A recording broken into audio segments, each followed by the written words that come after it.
Hello and welcome to today's Power of Knowing webinar, Healing at the Holidays, a practical guide for grieving families during the holiday season. Understanding comes from knowing. Grief is a unique journey for each member of the family. The holiday season may bring up additional challenges and questions around how to prepare for the festivities and begin the new year while coping with a loss. This webinar will provide useful information on what some families and adults have found supportive in their grief journey during this unique time. This free webinar series called The Power of Knowing was created by AuthoriCare Collective, which empowers people to be active participants in their care journey, enabling them to live on their own terms through personalized support for mind, body, and spirit. To get us started, please welcome our moderator, Risa Hanow. Risa serves as clinical and community educator at AuthoriCare Collective and is also a member of the Cone Health Ethics Committee. She's a licensed clinical social worker. Risa, I turn it over to you. Thank you, Paul.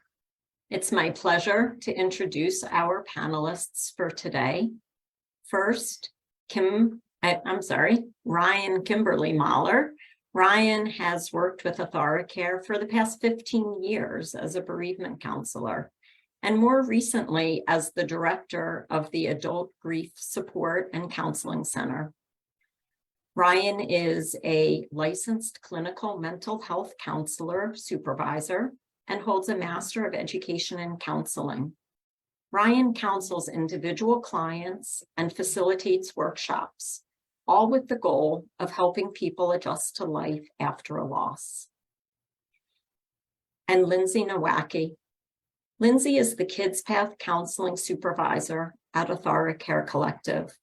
Lindsay has experience working with grieving young children, school-aged children, and teenagers. She is a licensed clinical social worker with specialized training in trauma, grief and loss, play therapy, and attachment. Welcome. Thank you for joining us and sharing your expertise today. We also would like to get to know a little bit about you, our participants joining today. And the best way for us to do that is to make use of two polling questions that we have. The first is asking who is joining us. We understand that many may have experienced the illness or the loss of a loved one recently, be a caregiver, patient, healthcare professional. Many may apply to you, so please choose all that do. It is multiple choice. The poll is also anonymous. You'll notice that we have a second question wanting to know about whether or not you have a child in your family. This will help us in our conversation as we recognize that having children in families of different ages mean different needs for different families. So we appreciate you taking time to answer that question. And as we look at our distribution, we can see as you continue to take that moment to answer, many joining us have experienced loss and are grieving. So we appreciate that you are joining us today. And we also see that many people have really a distribution. We have a pretty fair distribution of the toddler preschool, the elementary, the middle school, and then a lot of high school and teenagers. So I know that we will have a very meaningful conversation that will be really appropriate for everyone joining us today. So thank you for participating in that poll. That gives us a good sense as we begin our conversation. I also want to invite everyone who is joining us on Zoom to make use of the Q&A box. At any time during our webinar, please put a question in, a comment. We will do our best to answer and speak to as many of those questions as we can during our time together. We want this to be meaningful for each person that is joining us. And I think the best way for us to go ahead and get started, Ryan, is if you can talk about some of the common experiences of grief around the holidays and New Year, and also what makes it so unique for so many. Certainly. Thank you, Risa, and I welcome everyone for attending today. So when we think about grief in the holidays, right after Halloween, usually people come in and say, I am dreading this time of year. I don't know what it's going to be like. I am anxious about being around a family. What are the kids going to be able to do or say or feel at this time of year? So there tends to be a whole lot of anticipation, dread, and anxiety. And for some people, they'll come in and say, I just don't want to do this. Like literally say, I want to sleep from Thanksgiving to New Year's Eve. I just want to avoid it all because it is laced with so much of that uncertainty and doubt. And I think grief already brings a lot of that, right? Grief goes in those waves of ups and downs. And for people who like certainty, grief is a huge challenge to that. And then thinking about holidays or huge milestones that are packed together so tightly in a time of year that's really acknowledged by so many makes it full of a lot of that anticipation.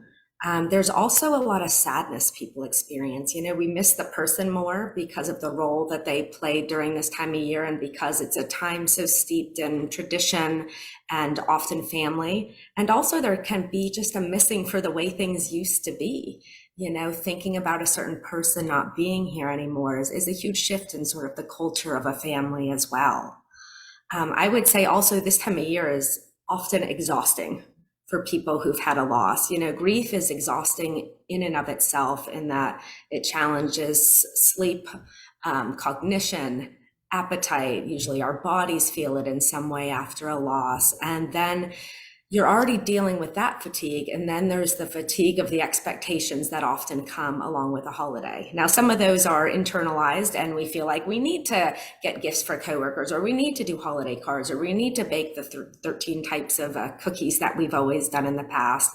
But some of those are societal expectations too, you know, of this being sort of a joyful, happy time of year. You know, you go to Starbucks and you get a holiday cup and you get a happy greeting from somebody. You have people, you know, ringing bells from Salvation Army. So there's so many reminders around us of this time of year. And a lot of it is laced with that feeling of this is a joyful time of year.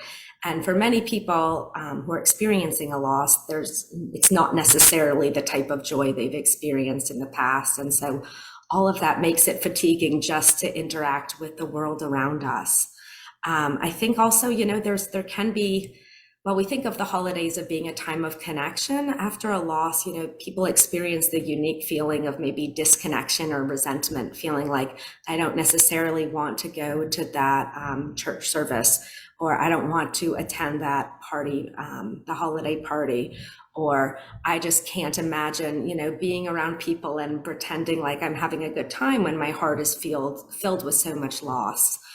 So there can be that disconnection and also resentment too towards maybe people who don't understand how hard of time this year may be. And so they're trying to sort of happy up the situation and say, come on, you know, do things like you used to do. It would make your mom proud, or you should completely come, you know, to this cocktail party with us. You'll have a great time. And so people may not understand, which can create, again, more of that resentment and disconnection. And then there can be just discomfort with people who may be complaining about their families, because I think, you know, families come with a lot of dynamics. And so it's really hard when you've lost someone to hear a friend or someone close to you say, oh, you know, I'm really dreading going home for the holidays. It's going to be so chaotic, and this happens and that happens. And then you're just sitting there thinking, I would do anything to have my loved one back for this holiday.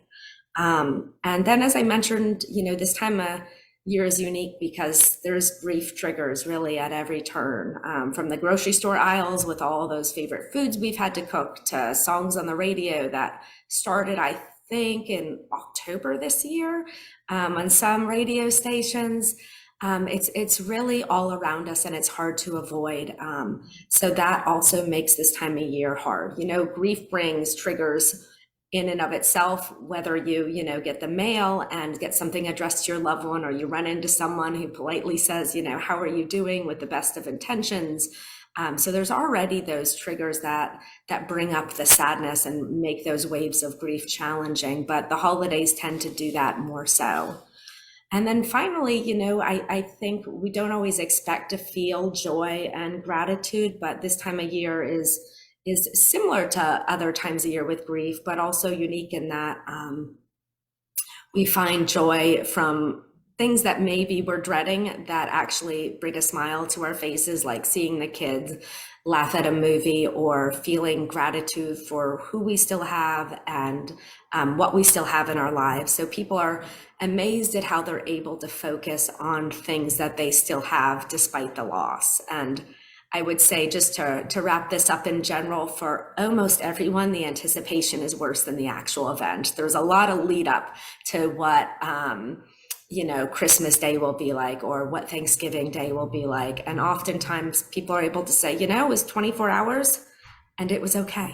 I got through it. So I think given all of the sadness and fatigue and emotions associated with this time of year, I would encourage everyone to sort of right size this experience as much as they can and know that, yes, it will be hard and it will be different, but it may not be the thoughts we have running around in our heads.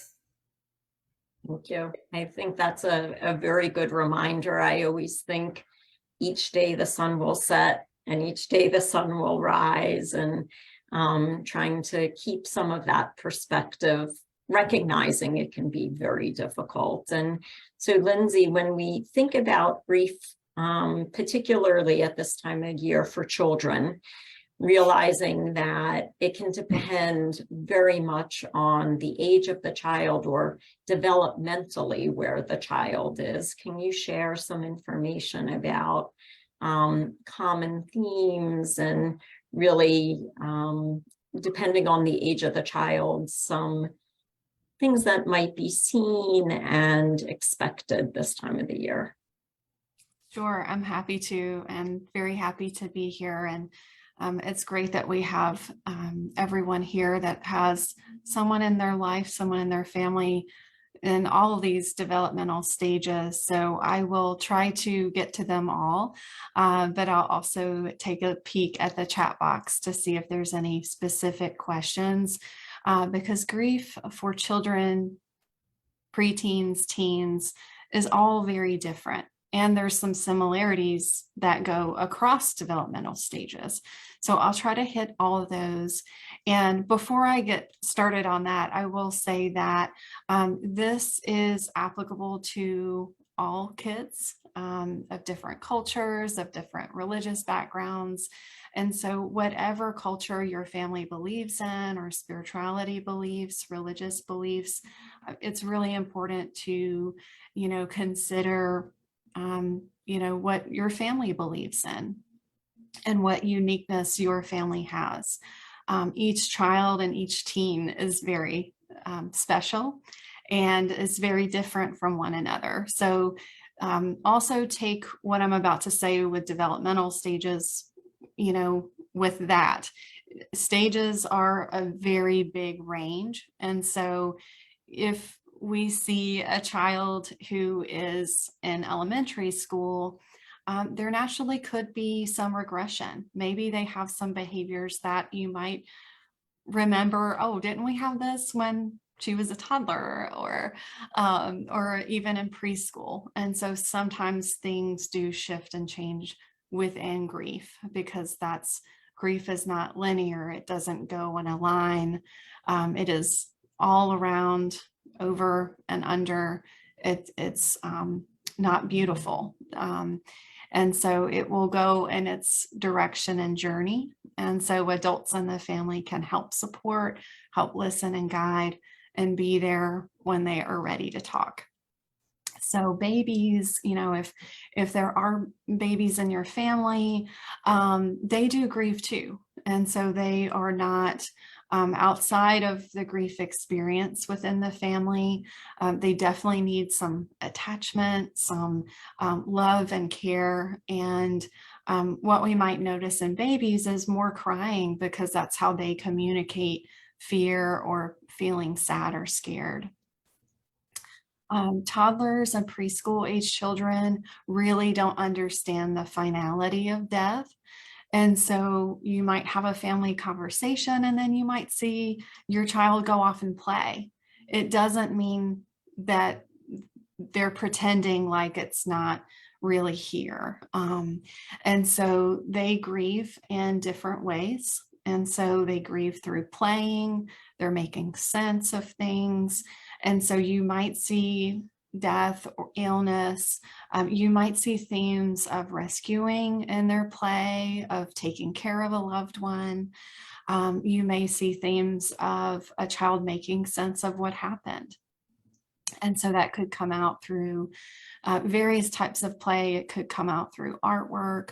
And that's true for school-age children too, especially in the younger elementary grades. And so really, children don't fully understand the finality of death until somewhere between 6 and 9. And so that's a range. It doesn't mean that your child is behind if they don't understand. They just don't have that understanding yet. And so we may need more gentle conversations. We may need more comfort around the holidays.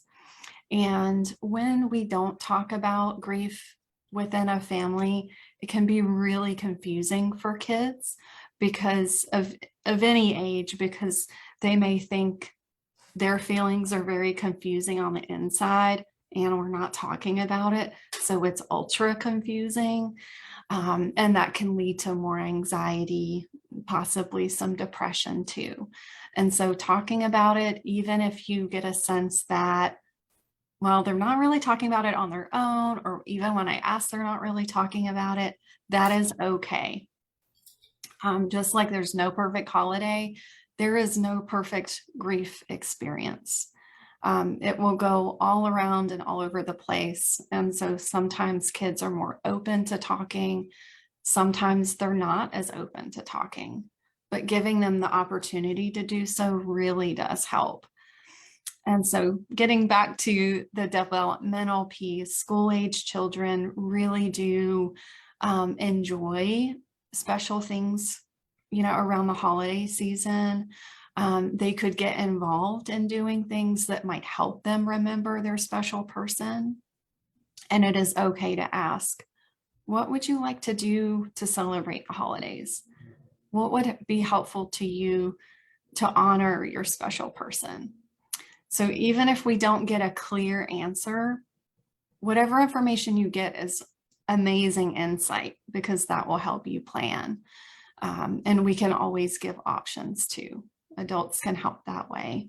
And so if it's really hard to talk about, I'm sure all adults listening here today can understand, yeah, grief is really hard to talk about. And that's true for kids too. Preteens, it is very hard for them to talk about things. They're going through a lot of hormonal changes. Children are developing and maturing earlier. And so for preteens, naturally their bodies are going through a lot anyway. And so feelings can be very confusing. They may fear something bad happening again. That would be very normal. And for teens, friendships are really important. And so encouraging friend connections, they are seeking independence, their own identity. Peer relationships are very important, and so are milestones.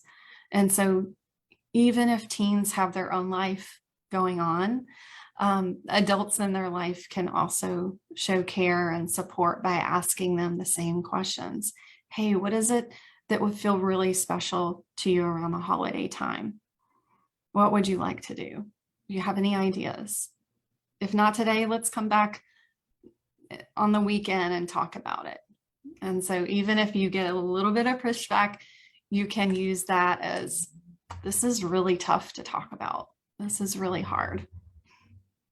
And so validation can help, letting them know that you understand, giving them appropriate, validation that you're here to listen, to understand, to accept where they are.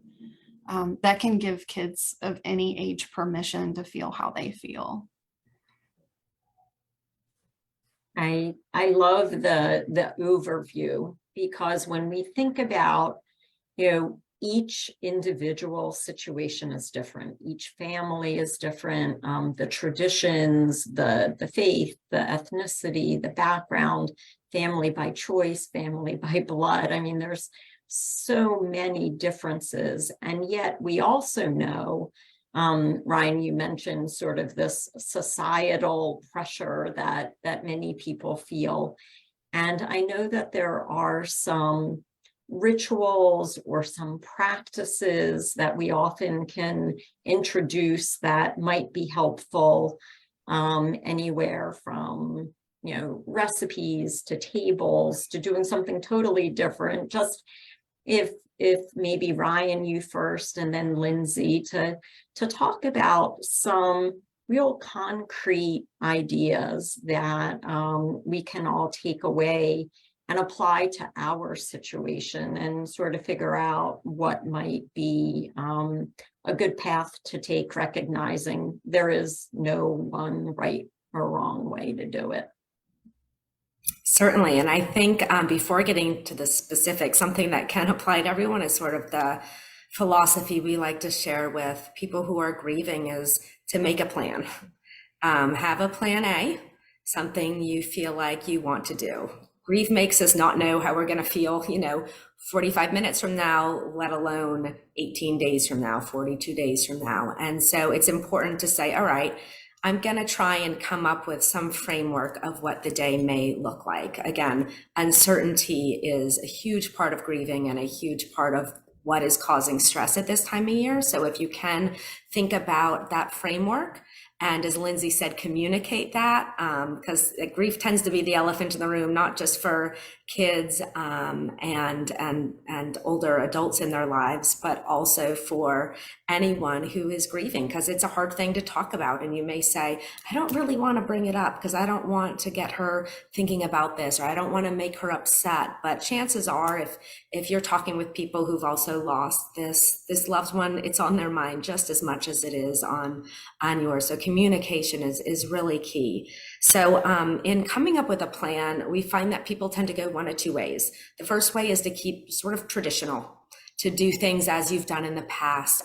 For some families, they do this because, the kids or the grandkids really find value in having that same meal, or lighting candles in a certain way, or decorating a tree a certain way.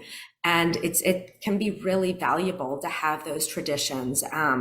We always encourage people to really think about editing that down, because again, there are those expectations of decorating, of gift buying, of entertaining, of baking and cooking. So really thinking, can I outsource any of this to a grocery store? Can I give gift cards to people?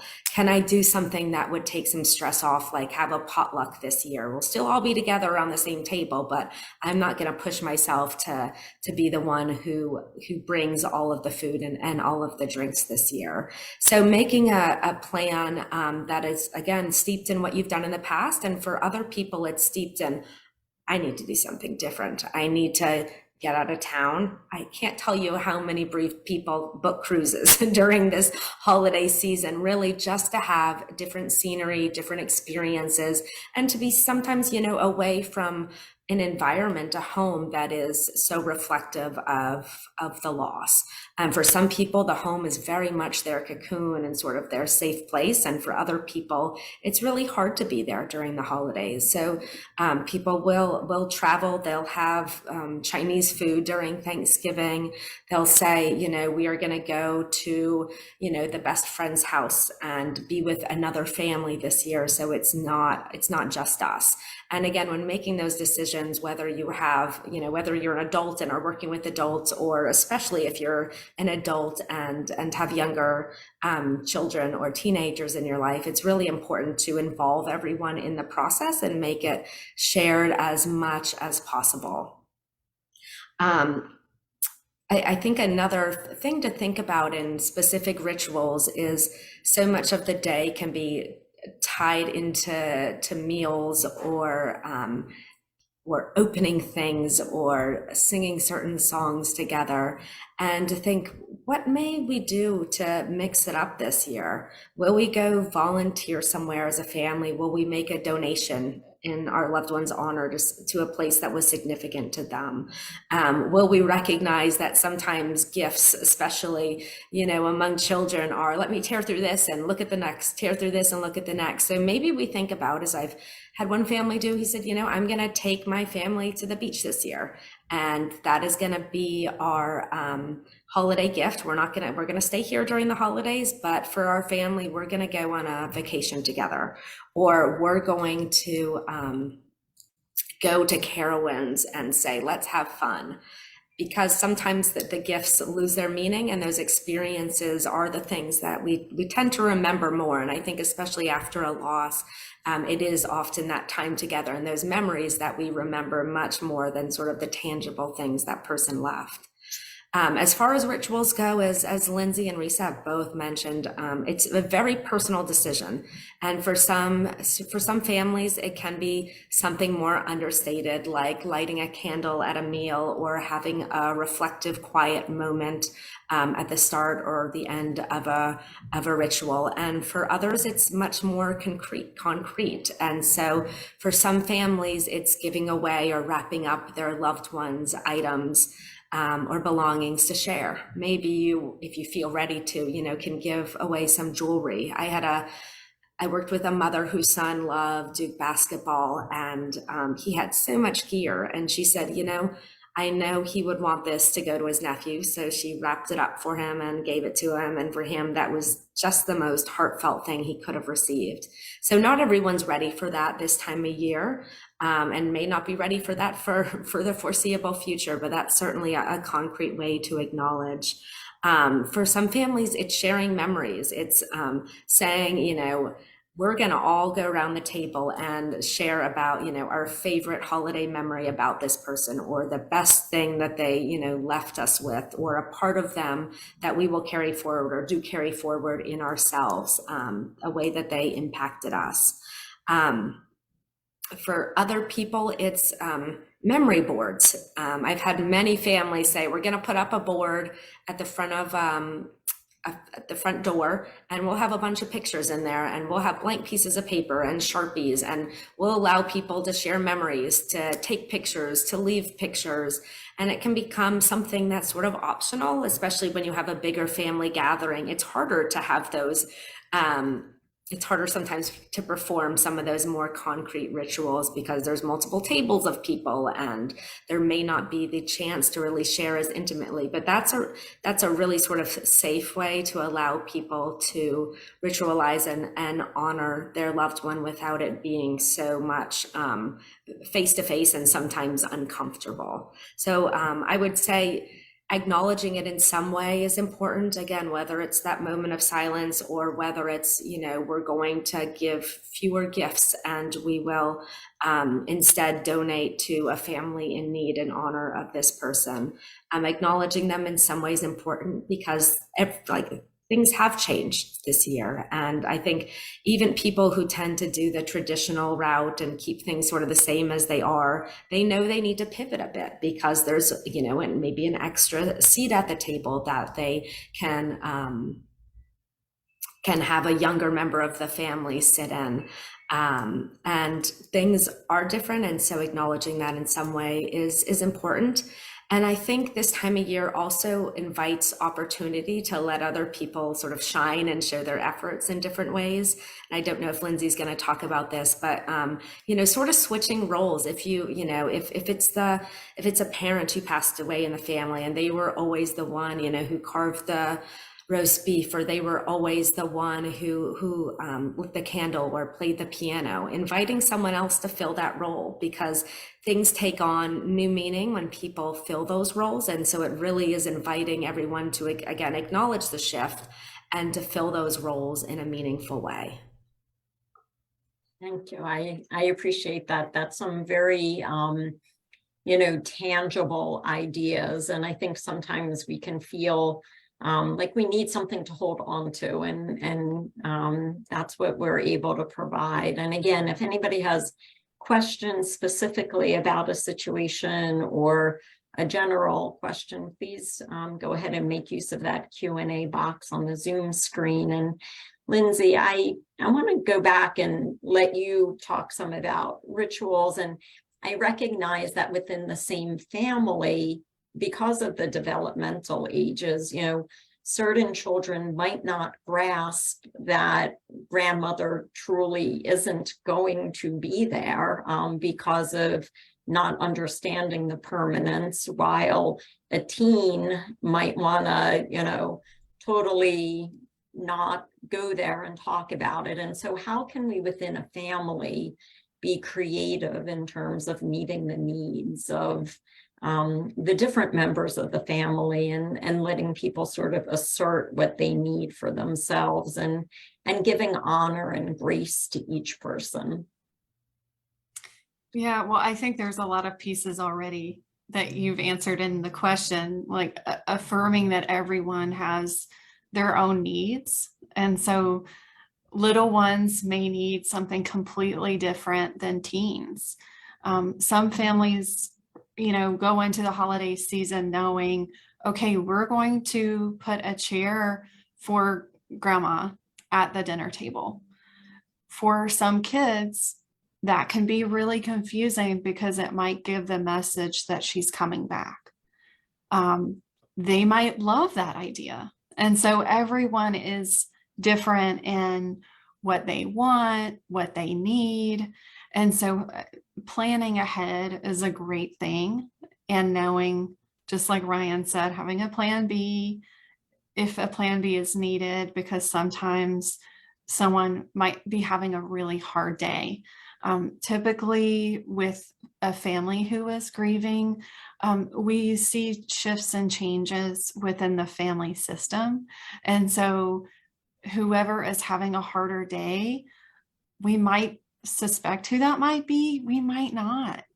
And so we might get that completely wrong. It's a hard day for me today, and the kids are seeming okay. And so if we are adjusting and respecting each person's unique needs, then we can make a plan. Okay, one person really wants to make holiday cards for our loved one, so we're going to do that in the morning.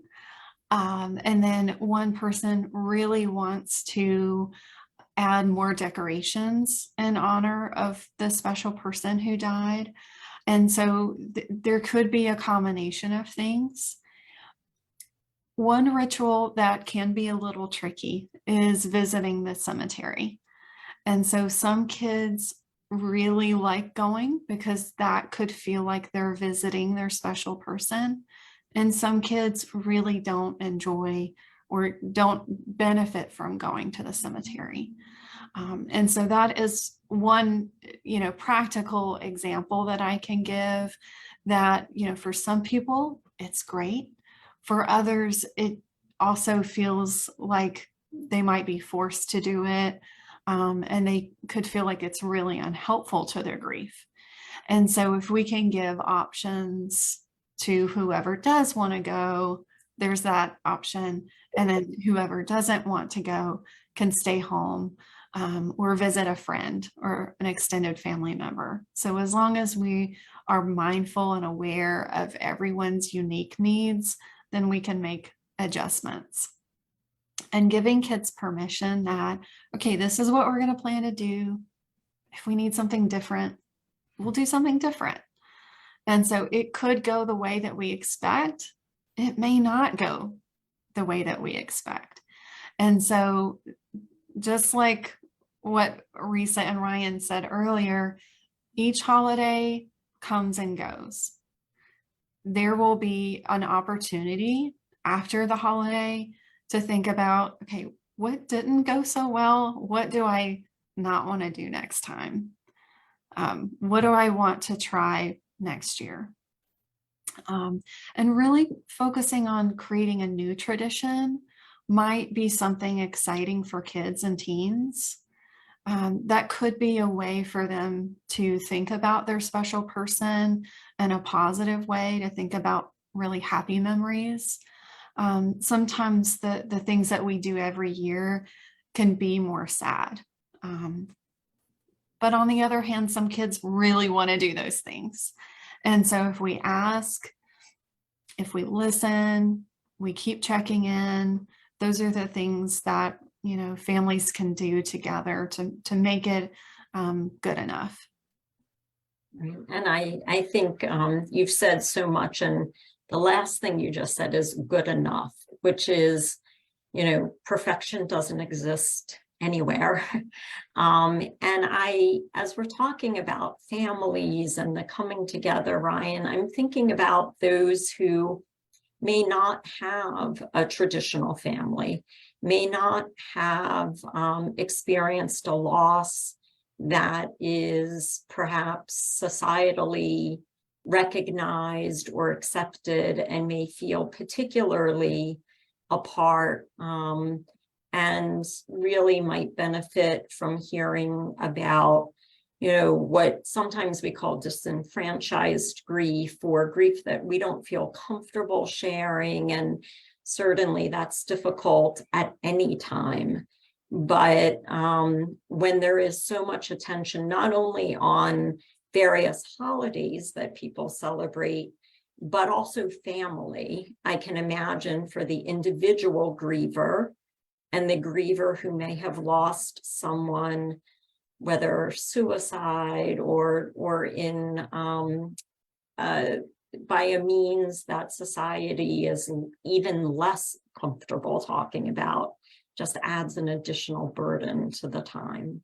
Certainly. And I think, you know, whether it's a more stigmatized loss or whether it's the fact that, gosh, I don't like this person was my family and they're not here anymore. So what do? I think having someone, whether it's a counselor at AuthoriCare, someone in your faith community, best friend, someone you've met who's experienced something similar, is to have someone to be able to share with about what's going on, because anything held inside us gets a whole lot bigger, and our mind is a lot of downward spiraling really fast, especially this time of year, again, with all those reminders around us. If you happen to be someone who's saying, I don't really have a family, or because of COVID, we're not able to be together. I think, you know, COVID is, while it's not something that is on the news as much, or is something we're seeing constantly, it still is impacting people's grief. Whether you weren't able to say goodbye to your loved one because they passed away in the hospital or facility, or whether you weren't able to have the service that you wanted for your loved one because you thought about, you know, packing a house or a church to honor them. And it turned out that, you know, there were 4 people at the graveside spaced 6 feet apart. You know, all of that still impacts the grief we feel now. And again, having someone to really be able to share these things with, and thinking about, as Lindsay said, you know, sort of creating something new this year. Maybe you invite people into your home. Maybe you say, you know, I'm going to start that new tradition of hosting people and having a potluck, or just have people over for dessert so they can sort of drop by, but I don't have to be responsible for having a big meal. That can be very helpful.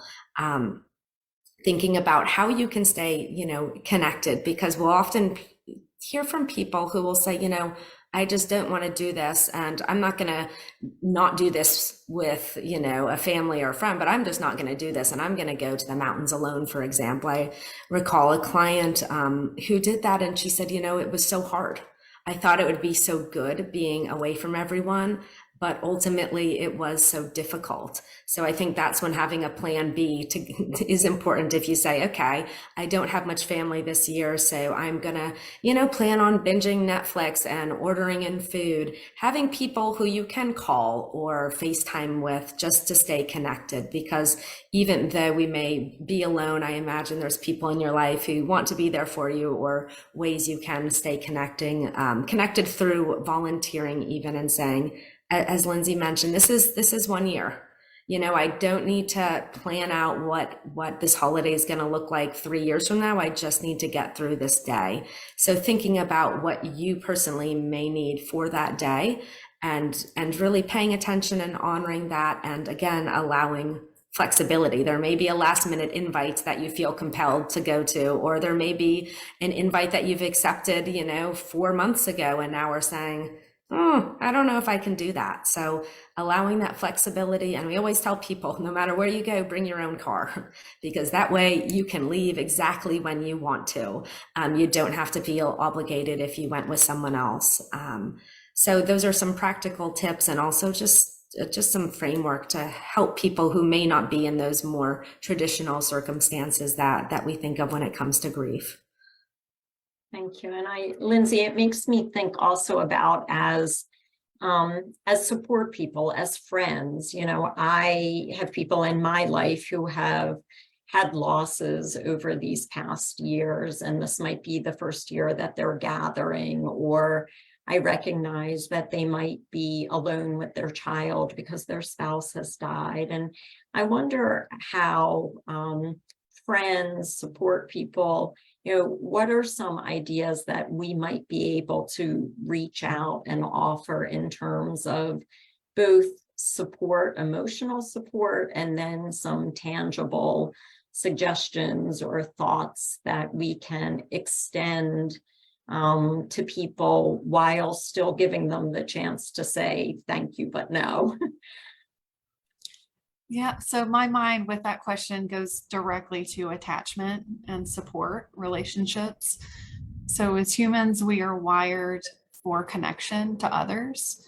And so whether that's between a parent and a child, an adult and a friend, it doesn't matter the relationship that we're talking about, but we can ask for support. And so if we have listeners who are parenting and have lost a spouse or a loved one, it is okay and totally acceptable to remember back to the people who said, hey, let me know if you ever need anything. Now is the time. The holidays are stressful. There's pressure to make it a certain way. I think we've done a good job to, give permission to question those expectations, but now ask for help. We can make a phone call, send a text. I mean, if anything that we've gotten positive from the pandemic is our connection to friends and loved ones by text or video chat, social media. So putting it out there that you'd like to call your best friend tonight, or make a last minute visit this weekend and get some emotional support for yourself, or ask for practical things. Can you take my child to ballet practice? It doesn't matter what it is. If it helps you, then that helps your child too. And so definitely at Kids Path, we advocate for parents and adult caregivers to care for themselves first. We often hear parents and adult caregivers coming to us solely focused on their child or the child that they're now parenting, because they want to make sure that this child will be okay. But first, the adult needs the support and the self-compassion, the kindness, the asking for help moments. And so those times are needed around the holidays. And generally people want to support friends or loved ones. Grief is something that's universal. And so while not everyone is grieving in the same way all the time, grief is universal, and most people can understand the basic feelings. And so, yes, it's going to look different from person to person, but people can understand why you might be calling and asking, like, hey, can you run to the store real quick?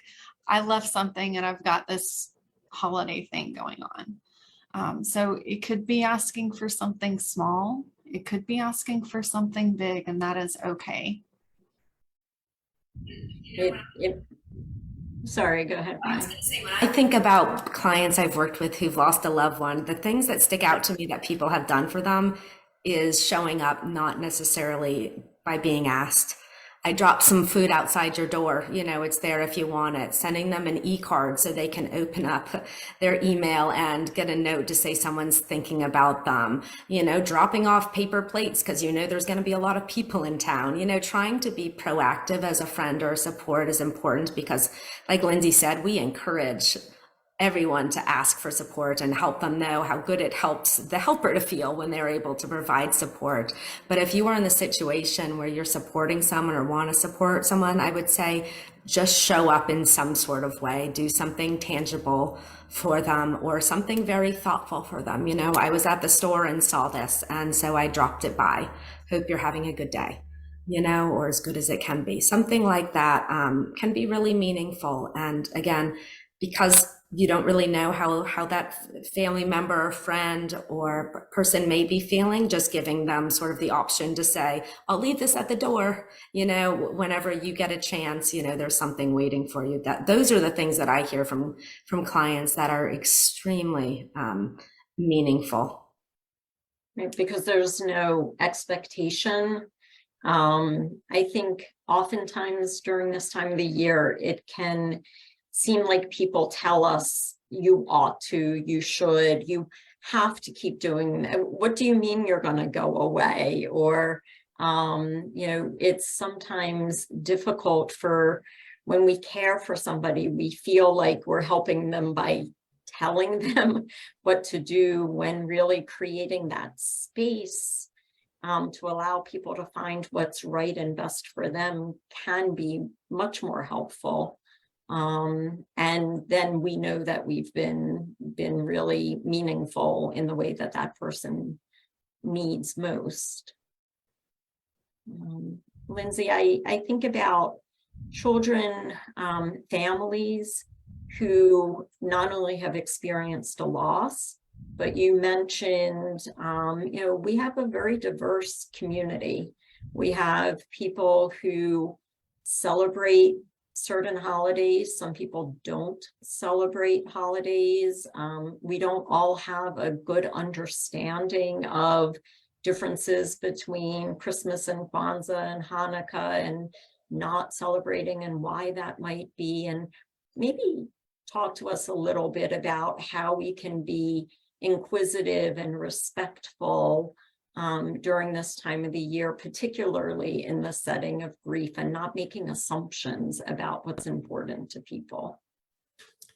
I think the most important thing for kids and teens is to ask them, to not have assumptions, of what they want to do during their winter break off from school or out of daycare. And so, what's important to them. And so, things that they enjoy might come up. And so it might be artwork or playing outside. It might be going to see decorations, going to see lights. So, it may be holiday related, it may not be. But if we ask what's important to you around this time, then they can teach us.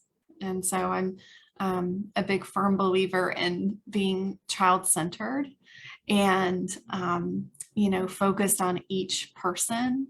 And so they are their own expert, whether they're 3, 2, 15, 18, they know what they like. And we can learn a lot from kids. We can learn what they enjoy, what they're good at, what their talents are. We can learn what they're scared about, what they fear. And so if we're asking important questions, what's important to you? How can I best support you? Is there anything you want to talk about? We're leaving the door open, if they're wanting to talk at that time or not. And so making it optional, but, having the continued support. And most kids who are grieving want to feel normal. And so if they have opportunities to do normal kid stuff or normal teen stuff, whatever that normal looks like to them, letting them go do that activity or hanging out with friends. And so that can also be helpful for adult caregivers to know that, okay, our child has support.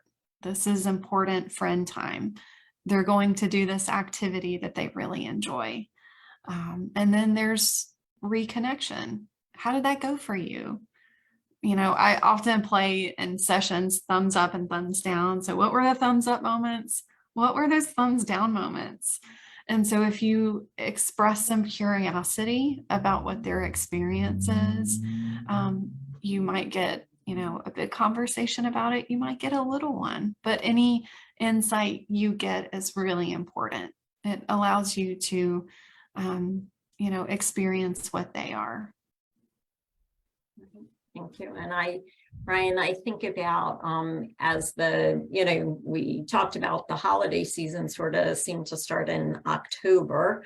And so as we're now into December, we're also looking ahead, it's the new year coming, right? And there's a certain expectation that we make plans or we set goals. And certainly for someone who is grieving, as you said, we don't know what the next 45 minutes might be like.